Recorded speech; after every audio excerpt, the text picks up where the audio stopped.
तो हमें ये समझना है हम दुनिया को ज़्यादा नहीं बदल पाएंगे। और हम ये कहते हैं ज़्यादा तो छोड़ो, कम भी नहीं बदल पाएंगे तो एग्जैगरेशन नहीं होगा। आपने फील भी किया होगा, इतनी लंबी लाइफ आपकी निकल गई है ना, उसी कंपनी में रहते हुए, उन्हीं लोगों के साथ रहते हुए, उसी सर्कल में रहते हुए, जो आज से 10 साल पहले 15 साल पहले थे, आज भी एज इट इज ही है। ऐसे ही है ना। और तो जो व्यक्ति आपके साथ हमेशा रहता है, आपके ही घर में रहता है, आपका ही पार्टनर, सबसे ज़्यादा समय आप उन्हीं के साथ बिताते हो। क्या उन्हें बदल पाया आप? 30 साल हुए होंगे, 40 साल हुए होंगे, हो गए होंगे बहुत सारा। कितना चेंजेस उस पार्टनर में आया? थोड़ा बहुत आया कि नहीं आया? नहीं है। तो आपने बहुत प्रयास किया होगा, सोचा भी होगा, भावना भी भाई होगी और कोशिश भी की होगी। तो जिसे इतना समय दिया, जिसके साथ रहते हो, आप उसे नहीं बदल पाए और एक्सपेक्ट करते हो कि जो बाहर की सराउंडिंग है वो बदल जाए। कैसे पॉसिबल है? और थोड़ा गहराई से जाए, 30 वर्ष पूर्व जो आप थे, आप आज भी वही हो और आज भी वैसे ही हो। पार्टनर को छोड़ दे, आप स्वयं को ही नहीं बदल पाए। बदल पाए? नहीं बदल पाए। तो कैसे एक्सपेक्ट करते हो कि कोई और, इस पर आपका कोई अधिकार नहीं, कोई राइट नहीं, वो अपनी जिंदगी को बदल दे? तो हमें प्रयास ये करना होगा कि हम परिस्थितियों को नहीं बदल सकते। आप एक कंपनी छोड़ करके दूसरी कंपनी ज्वाइन कर लेते हैं, हो सकता है और जब ज्वाइन करते हैं आपका बॉस भी बदल जाता है, कलीग्स भी बदल जाते हैं, टीम भी बदल जाती है। लेकिन जो प्रॉब्लम पहली कंपनी में था, बहुत हद तक दूसरी कंपनी में भी बना रहता है। आपने तीसरी कंपनी स्विच की होगी, हो सकता है वहां पे भी बना रहता हो। जब ये फील होने लगे कि हम कंपनी स्विच करते चले जा रहे हैं लेकिन प्रॉब्लम सॉल्व होने का नाम ही नहीं ले रहा है, तो समझना प्रॉब्लम बाहर नहीं है, प्रॉब्लम हमारे भीतर है, हमारी सोच में। काश हम उसे देख लेते हैं तो सराउंडिंग हमें बदली बदली नजर आती। बस गलती यही होती है, हर इंसान सराउंडिंग को चेंज करने की कोशिश करता है, परिस्थितियों को बदलने की कोशिश करता है, लेकिन अपनी मनःस्थिति को बदलने की कोशिश नहीं करता। जो मनःस्थिति को बदलने की कोशिश करता है, बस लाइफ वहीं से ट्रांसफॉर्म होना शुरू होती है, वहीं से उसका जीवन एक अलग ही दिशा में पहुंचता है। जितने एफर्ट्स आपने दुनिया के लिए दिए हैं, दूसरों के लिए दिए हैं, उसके कंपैरिजन में स्वयं के लिए कितने एफर्ट्स दिए हैं, यह विचारने की आवश्यकता। तो शुरुआत, बिगिनिंग बाहर से नहीं होती है, अंदर से होती है। अंदर यदि हम अपने आप को बदल दें तो बाहर का दृश्य भी बदला बदला नजर आता है। वे लोग भी जो कल तक पसंद नहीं थे, अब डिसलाइकिंग इतनी अधिक नहीं रहेगी। अब व्यक्ति बैलेंस बनाना सीख लेगा लाइफ में। तो यह सोच अपने भीतर हर व्यक्ति लाना शुरू करे।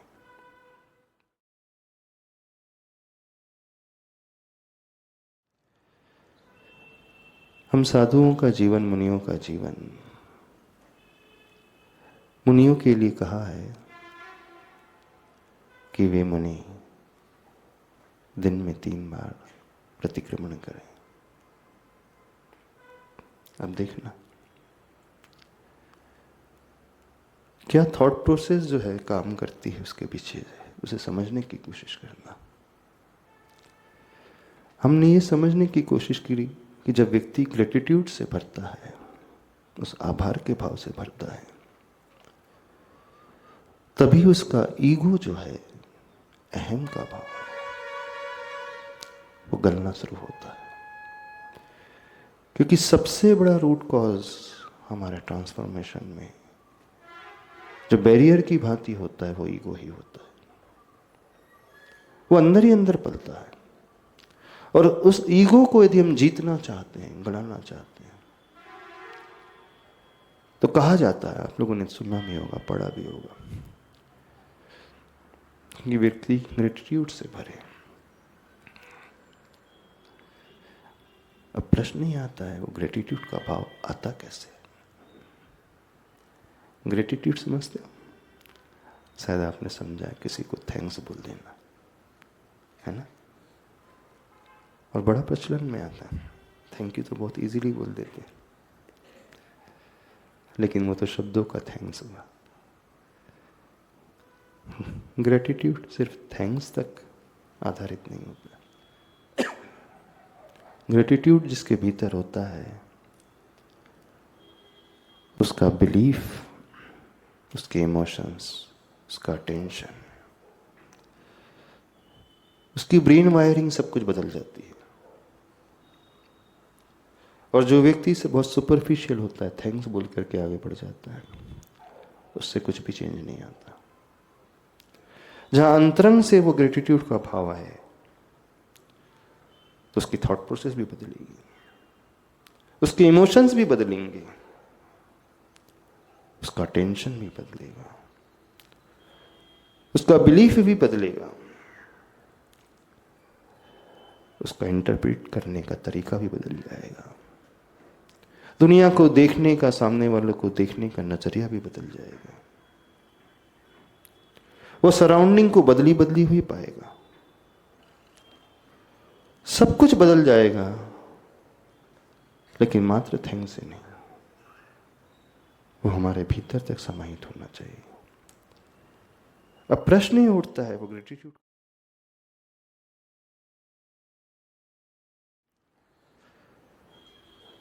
तो बड़ा अच्छा कंसेप्ट बताया गया है जैन धर्म में। जो साधु कभी पाप नहीं करते हैं, और उनसे कहा जाता है अपने जीवन में, दिन भर में यदि अपना कल्याण करना चाहते हो, तो एक बड़ी अच्छी प्रोसेस आई है प्रतिक्रमण की। और उस प्रतिक्रमण की शुरुआत होती है, वो साधु जो स्वयं में ऊंचा होता है, महान होता है, गुणों से भरा हुआ होता है, लेकिन जैनाचार्य कहते हैं वो शुरुआत कैसे करे?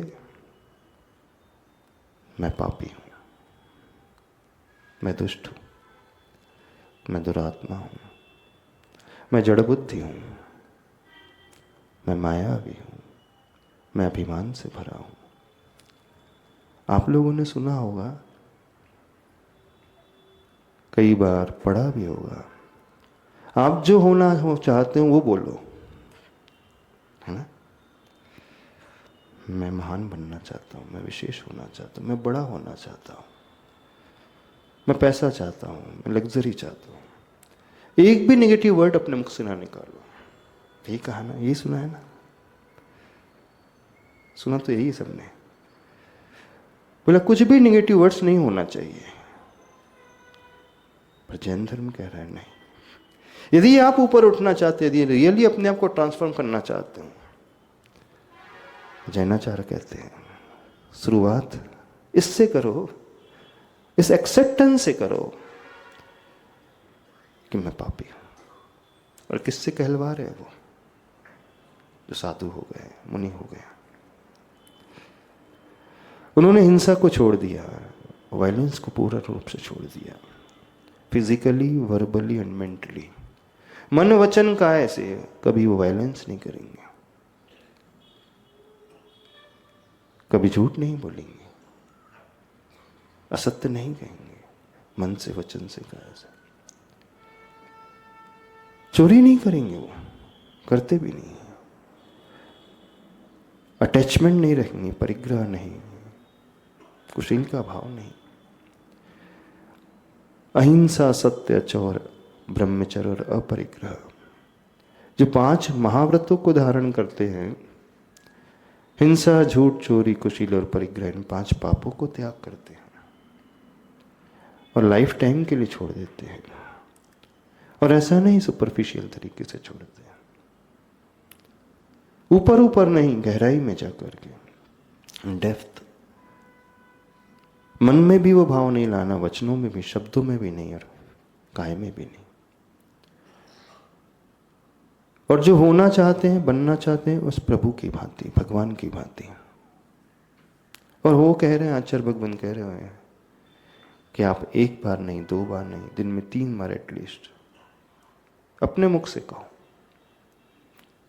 प्रतिक्रमण की शुरुआत पापिष्ठेन दुरात्मना जड़ दिया, माया विना लो विना राग द्वेष मली मसेन मनुष्य, इसी से शुरुआत करो। अब देखना,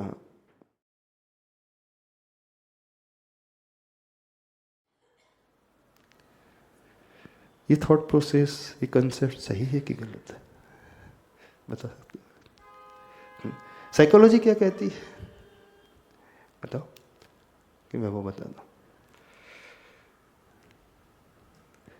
देखना, हमेशा समझने की कोशिश करना। जी वैसे सही ही है, पहले एक्सेप्ट करना, उसके बाद फिर उसको रेक्टिफाई नहीं, करना। आप तो कहा, आप लोग तो ये कहते हो, एक नेगेटिव वर्ड नहीं बोलना चाहिए। हम जो होना चाहते हैं हमें वो बोलना चाहिए, वो देखना चाहिए, वो सोचना चाहिए। हम भगवान होना चाहते हैं, हम ऊपर उठना चाहते हैं, हम महान बनना चाहते हैं, हम कुछ विशेष होना चाहते हैं, कुछ अच्छा पाना चाहते हैं, तो जो हम पाना चाहते हैं हम सिर्फ उसे ही देखें ना, हम उसे ही कहें। जी इम्प्रूव करने के लिए पहले एक्सेप्टेंस ज़रूरी है, जो भी मिस्टेक हमने की है, जो भी हमें कमी है, पहले उसको पहचानना ज़रूरी है। तो ये नेगेटिव मेंटेलिटी नहीं हो जाएगी? व्यक्ति शुरुआत तो कह रहा है कि मैं पापी हूं, उसे होना पुण्यात्मा है, उसे होना ऊपर उठने वाला एक अच्छा व्यक्ति, महान व्यक्ति, भगवान बनना उसे। तो उसके ब्रेन में क्या वर्ड आ रहे हैं, उसके ब्रेन के न्यूरल पाथवे क्या बनाएगा? महाराज उसका अल्टीमेट जो गोल है वो इम्प्रूव करना है, ना कि सिर्फ पापी बने रहना। अगर उसे इम्प्रूव करना है तो पहले एक्सेप्ट करना पड़ेगा कि कहाँ कहाँ उसमें गैप है। पर कहा तो ये जाता है कि ऐसा नहीं कहो, कहो कि मैं पुण्यात्मा हूँ, मैं भगवान आत्मा हूँ, मैं महान आत्मा हूँ, मैं शुद्ध हूँ, मैं बुद्ध हूँ। हमने भी कहा था एक बार, ध्यान में यही भावना भाई जाती है, शुद्ध हम, बुद्ध हम, क्षमा सहित हूं, विनय सहित हूं, शांत स्वरूप हम, प्रशांत रूप हम, आनंद स्वरूप हम। और उन्हें ही कहा जा रहा है कि नहीं, ये बाद में, ये अभी नहीं, जो होना चाहते हो। जैनाचार्यों ने भी कहा, तद्ब्रूयात् तत्परान पृच्छेत् तदिच्छेत् तत्परो भवेत्।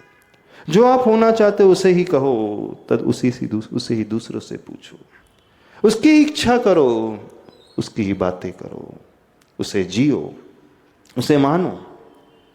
और वही जैनाचार्य कह रहे हैं, ये अभी नहीं करना, ये भावना अभी नहीं। बोले तो पहले क्या भाएं? पहले कहो कि मैं पापी हूं, पहले कहो कि मैं दुष्ट हूं, मैं दुरात्मा हूं, मैं जड़ बुद्धि हूं, कुछ नहीं है मेरे पास, मुझे कुछ समझ में नहीं आता, मैं मायावी हूं, मैं क्रोध से भरा हूं, मैं अभिमान से भरा हूं, मैं बहुत ज्यादा ईगोइस्टिक हूं, मैं ईगो लेकर के जीता हूं। एक्सेप्ट करो पहले। तो दोनों कॉन्ट्राडिक्टरी नहीं है? बताओ, है कि नहीं कॉन्ट्राडिक्टरी? और साइकोलॉजी भी कहती कि जो हम होना चाहते वही तो हम कहें। हम क्यों वो देखने की कोशिश कर रहे हैं जो हम होना ही नहीं चाहते हैं? हम क्यों वो कहते हैं, क्यों हम वो बोलते हैं, क्यों हम सोचते हैं?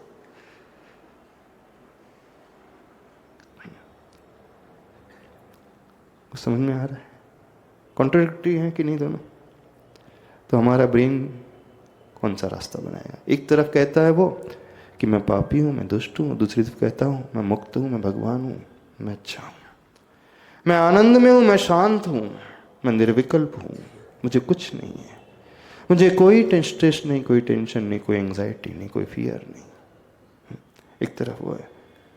अथवा इससे ठीक अपोजिट, मैं निश्चिंत हूं, ठीक है, मैं निर्विकल्प हूं, मैं निर्भय हूं, ठीक है।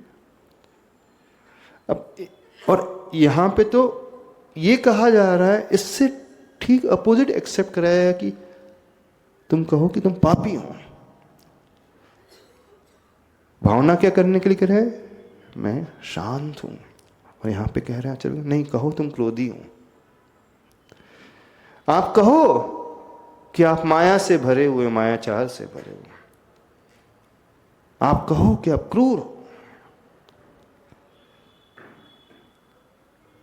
कैसे हम बैलेंस बनाएं? बताओ। या तो हम उसे एक्सेप्ट करें अथवा ऐसे एक्सेप्ट करें, अथवा दोनों को एक्सेप्ट करें। और दोनों को एक्सेप्ट करते हैं तो हम कहां पहुंचेंगे? हमारा ब्रेन एक तरफ ये सोच रहा है कि मैं पापी हूं, और दूसरी तरफ हमारा ब्रेन ये सोच रहा है कि मैं पुण्यात्मा हूं। वो तो कंफ्यूज हो जाएगा, नहीं हो जाएगा कंफ्यूज? हो जाएगा कि नहीं कंफ्यूज? बोलो, आपकी साइकोलॉजी क्या बोल रही है? बताओ, पढ़ा है ना?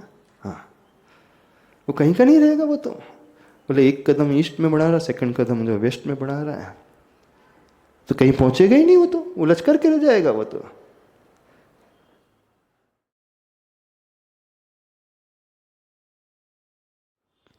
क्या है?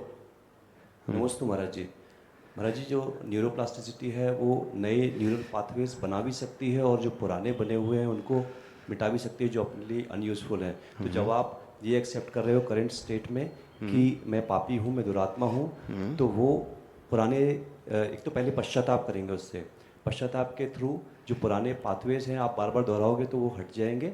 और हट जाएंगे कि बन जाएंगे? नहीं, जिस रास्ते पे हम बार बार चलेंगे, जिस पगडंडी पे हम बार बार कदम बढ़ाएंगे तो और मजबूत हो जाएगी, हटेगी कहाँ?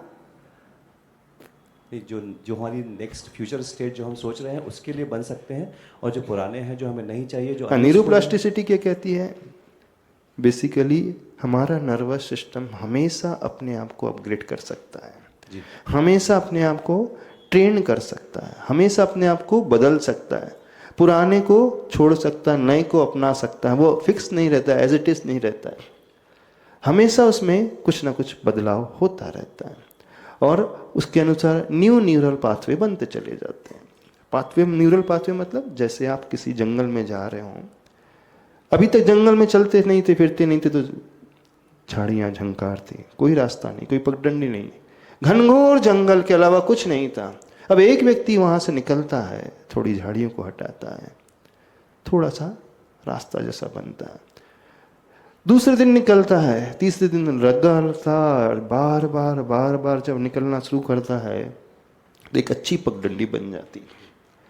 फिर नए रास्ते से निकलता है तो नई पगडंडी बन जाए, तो वो ही कंसेप्ट है कि नया न्यूरल पाथवे बन जाता है।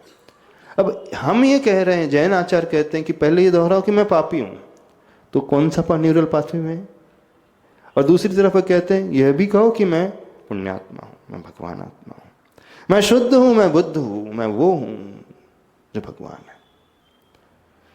तो दोनों पाथवे एक साथ नहीं बनेंगे। नहीं, वो तो पहले वाला तो बना हुआ है महाराज जी, आपको तो पता ही है कि वो बना हुआ है, तो उसको तो फिर हम उसे क्यों दोहराएं? जब हम बना हुआ तो हमें तो उसे मिटाना है, हमें एक नया पाथवे बनाना जो मजबूत हो, अच्छा हो। पुराना तो बना हुआ तो उसको हम क्यों मजबूत करें चल करके उस पर? क्योंकि जिस पगडंडी पे आप चलना बंद कर देते हो, आना जाना बंद कर देते हो, वहाँ झाड़ियाँ उग जाएंगी, घास फूस सूख जाएगी, वो रास्ता समाप्त हो जाएगा एक दिन, है ना। तो रेगुलर जो व्यक्ति जिस पे चलता रहता है वो मजबूत रास्ता बना रहता है, और जहाँ चलना बंद हो जाता है वो रास्ता भी लुप्त हो जाता है। ये नियम है। तो हमें उस रास्ते को तो लोप करना है, समाप्त करना है। तो हम ये क्यों दोहराए कि मैं पापी हूँ। नमस्ते महाराज जी। महाराज जी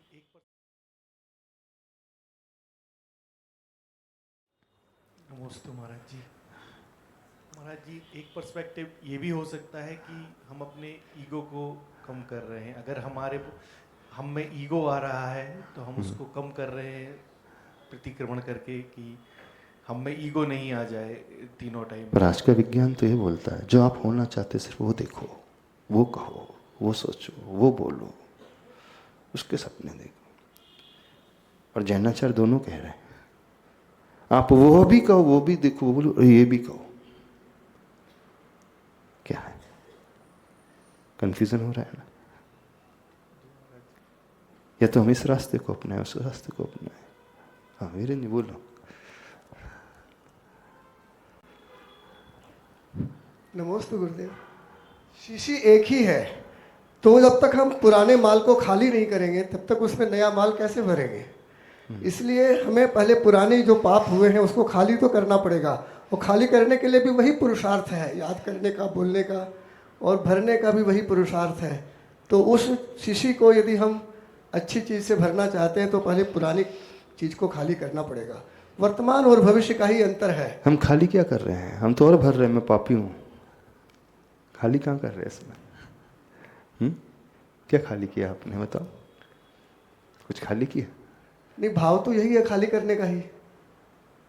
भले ही हम बोल रहे हैं लेकिन खाली करने के भाव तो हमें से बोलना चाहिए कि नहीं बोलना चाहिए? क्या व्यक्ति इससे नेगेटिव नहीं हो जाएगा? वो क्या सोचेगा कि मैं पापी हूँ तो फिर मैं क्यों करूँगा? मैं पापी तो हूँ ही।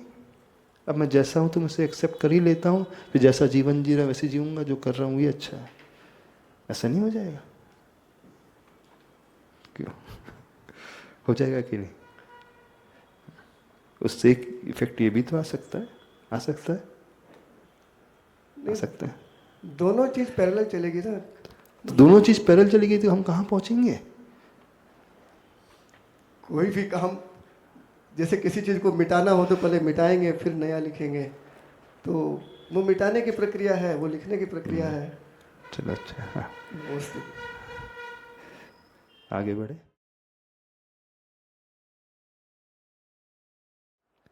ग्रेटिट्यूड तो बाद में आता है। ग्रेटिट्यूड भी एक प्रकार से इफेक्ट है, उसका कॉज क्या है? देखो, ग्रेटिट्यूड कॉज भी बन रहा है हमारे ट्रांसफॉर्मेशन के लिए। हमारे ईगो को हटाने के लिए हम कह रहे हैं कि ग्रेटिट्यूड का भाव आना चाहिए। तो ग्रेटिट्यूड इस सिचुएशन में कॉज बन रहा है, और इफेक्ट क्या हो रहा है? हम ईगो से ऊपर उठ रहे हैं, हम ईगो को जीत रहे हैं। अब वह ग्रेटिट्यूड आए कैसे? तो ग्रेटिट्यूड इफेक्ट बनता है। उसका कॉज क्या है? तो उसका कॉज है जब हम दूसरों से क्षमा मांगते हैं। क्षमा कब मांगेंगे? क्षमा मांगना भी एक प्रकार का इफेक्ट हुआ। उसका कॉज क्या है? जब हम ये एक्सेप्ट करेंगे कि मुझसे मिस्टेक हुई है, जब हमें रियलाइज करेंगे कि मैंने वो कार्य कर दिया जो मुझे नहीं करना था। अब देखना, कॉज इफेक्ट रिलेशनशिप आपने सबने पढ़ी होगी, हर जगह पढ़ाई जाती, कारण कार्य व्यवस्था, और जैन सिद्धांत में भी है। दुनिया में कोई भी कार्य होता है तो बिना कारण के नहीं होता, बिना कॉज के कुछ नहीं होता।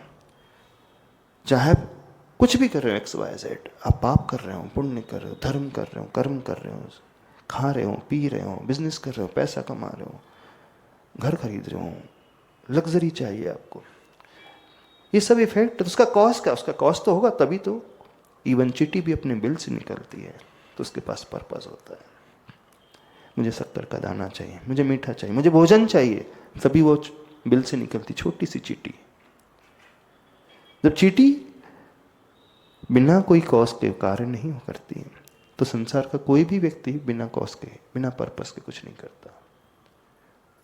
अब समझे, हमारा पर्पस क्या है?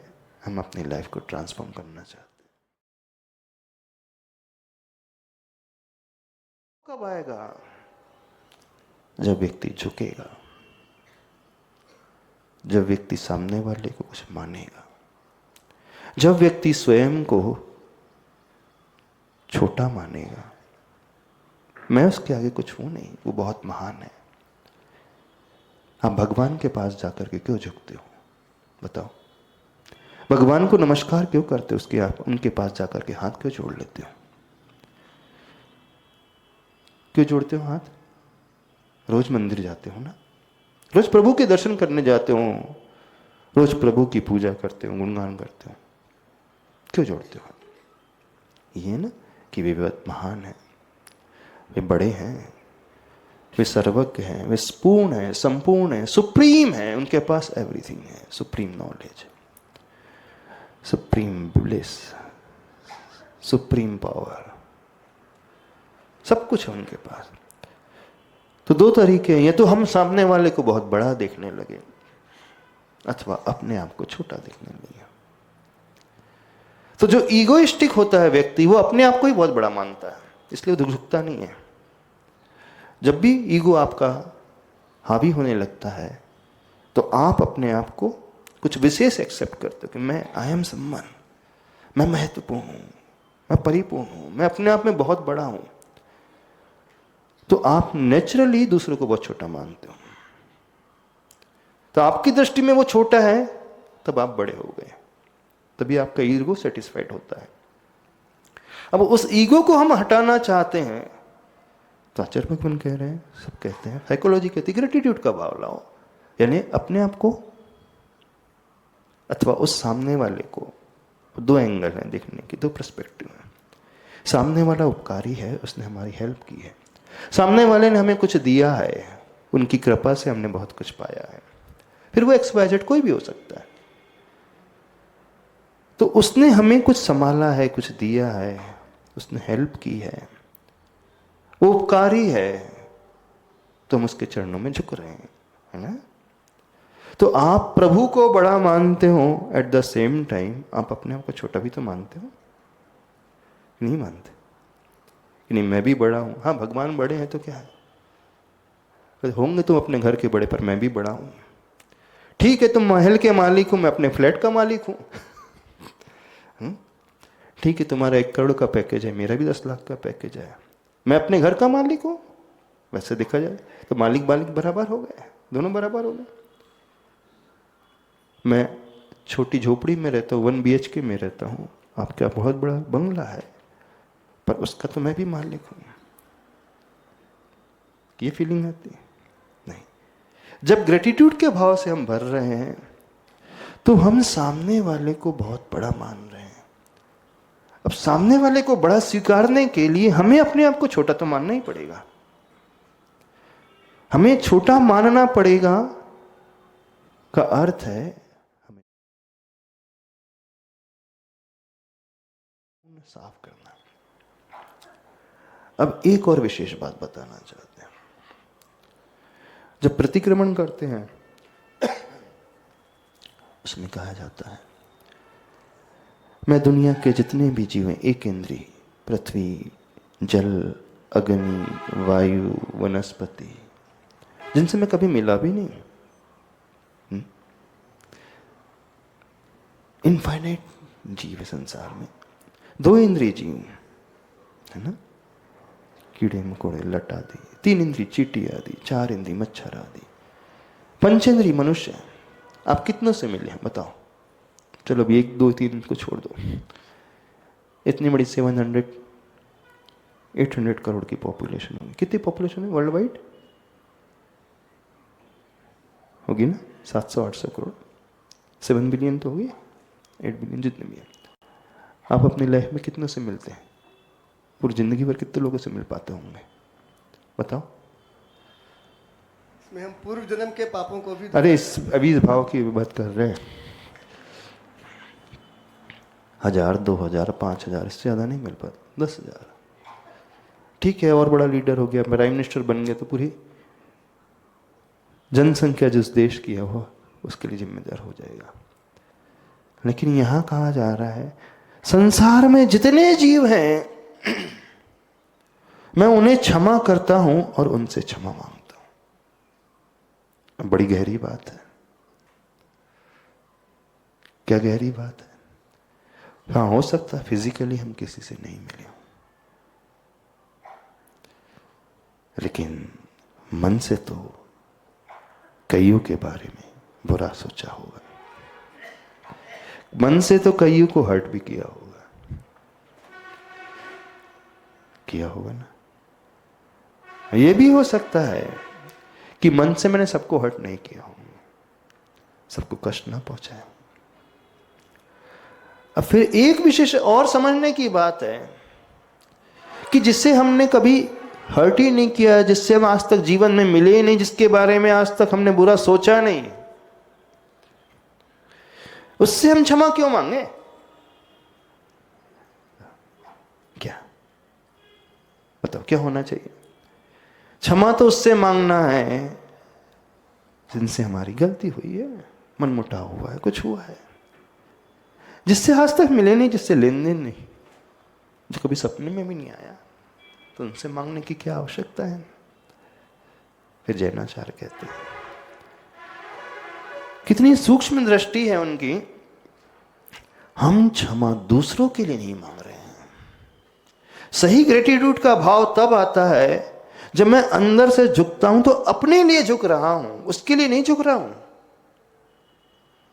इतना ही नहीं, जीव के लिए नहीं, वो कह रहे हैं यदि मैंने अजीव के साथ भी, नॉन लिविंग बीइंग के साथ भी ऐसा कुछ किया हो, मिसबिहेव किया हो,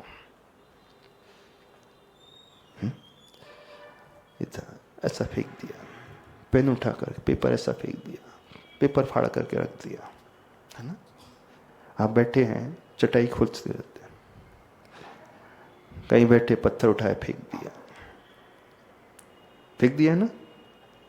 नल है चालू है तो चालू है, लाइट ऑन है तो ऑन है, फैन चल रहा है तो चल रहा है। बोले कोई नॉन लिविंग बीइंग के साथ भी मैंने मिसबिहेव किया हो तो मैं उससे भी क्षमा मांगता हूं। बड़ी आश्चर्य की बात है। जो जड़ वस्तु है उससे क्या क्षमा मांगना?